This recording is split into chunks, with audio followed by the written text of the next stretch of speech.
Connais-tu le métier d'acheteur? Il s'agit du métier que j'ai exercé pendant 5 années et que personne ne s'est jamais vraiment expliqué. Salut, c'est Rodrigue de Parenthèse Pro. Sur cette chaîne, on décrit ensemble les métiers de manière claire, rapide et concise afin de permettre à chacun de trouver la voie professionnelle qui lui convient. N'hésite pas à t'abonner sur nos différents réseaux pour ne rien rater et à partager tes questions, remarques ou expériences afin que je puisse proposer du contenu toujours plus cohérent. Allez, c'est parti!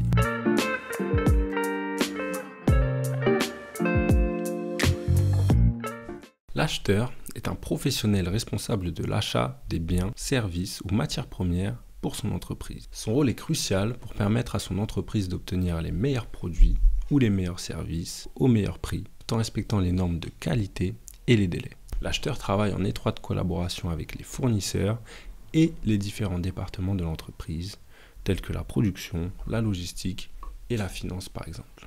Il existe deux grosses catégories d'achats, donc les achats directs qui correspondent aux matières premières présentes sur le produit final. Par exemple, l'achat de pièces électroniques dans l'automobile ou l'achat de cuir dans le prêt-à-porter.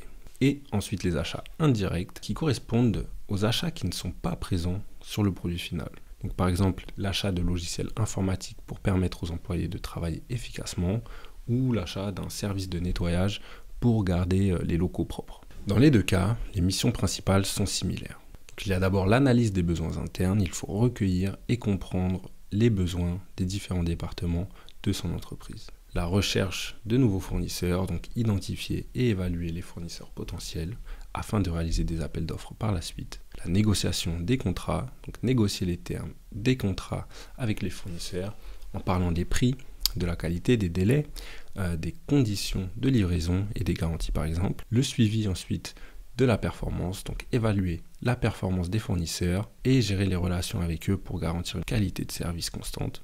La gestion des risques, donc identifier et atténuer les risques liés à vos fournisseurs, comme par exemple les retards, les défauts, les contraintes juridiques. Il faut aussi effectuer de la veille commerciale, donc surveiller le marché pour identifier de nouvelles opportunités, de nouvelles innovations ou des risques potentiels.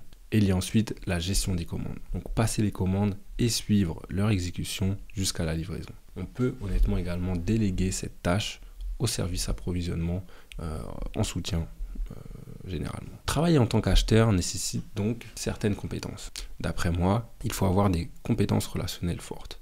Donc capacité à établir et à entretenir des relations solides avec les fournisseurs et les parties prenantes internes, donc vos collègues. Avoir une bonne capacité d'analyse, réussir à analyser les offres, les coûts, les conditions de marché pour prendre des décisions éclairées, en tout cas les meilleures décisions en fonction des projets. Maîtriser aussi les outils informatiques, donc utiliser des logiciels de gestion des achats, des ERP, notamment aussi Excel ou PowerPoint pour les présentations. Et ensuite les compétences en négociation, donc capacité à négocier efficacement avec les fournisseurs pour obtenir les meilleures conditions. Même si d'après moi, c'est la préparation qui fera la différence sur ce point précis. Quelle formation et quel parcours pour devenir acheteur? Je vais vous décrire ici les parcours standards, les plus directs, mais il existe également des parcours différents, plus atypiques.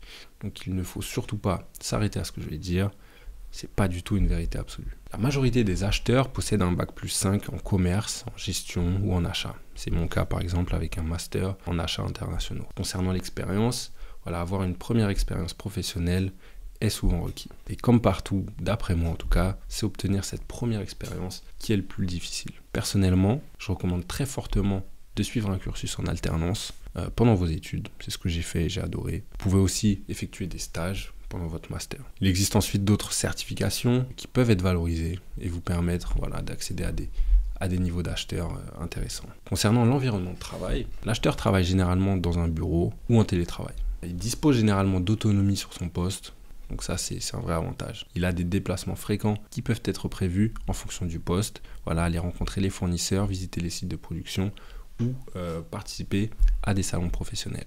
Un avantage du métier des achats est que ce métier est pratiqué dans tous les secteurs, dans toutes les industries, que ce soit de la grande distribution, secteur public, la mode, le sport, tout le monde a besoin d'acheter. Ça veut dire que vous pouvez travailler dans tous les domaines. Concernant l'évolution de carrière, il y a plusieurs axes qui existent. Vous pouvez devenir responsable achat, directeur achat, consultant à votre compte, chef de produit par la suite. Donc il y a quand même pas mal d'évolutions. Et si on parle de rémunération, elle peut fortement varier selon l'expérience, le secteur d'activité et la taille de l'entreprise. Un acheteur débutant gagne en moyenne entre 35 et 45 000 bruts par an. Et avec de l'expérience, le salaire peut dépasser les 60 000 euros bruts par an, voire plus, en fonction des responsabilités. Les qualités personnelles requises sont donc les suivantes: rigueur, organisation et curiosité, résistance au stress, sens de l'anticipation, esprit critique, aptitude à la communication. Je pense que c'est bien résumé comme ça. Donc pour résumer, l'acheteur joue un rôle clé dans la chaîne d'approvisionnement d'une entreprise, garantissant l'optimisation des coûts et la qualité des produits ou services achetés. Du coup, qu'est-ce que tu en penses? N'hésite pas à me poser des questions en commentaire, à compléter mes propos ou à partager ta propre expérience. On se dit à très bientôt sur Parenthèse Pro et j'espère que vous en savez désormais beaucoup plus sur le métier d'acheteur.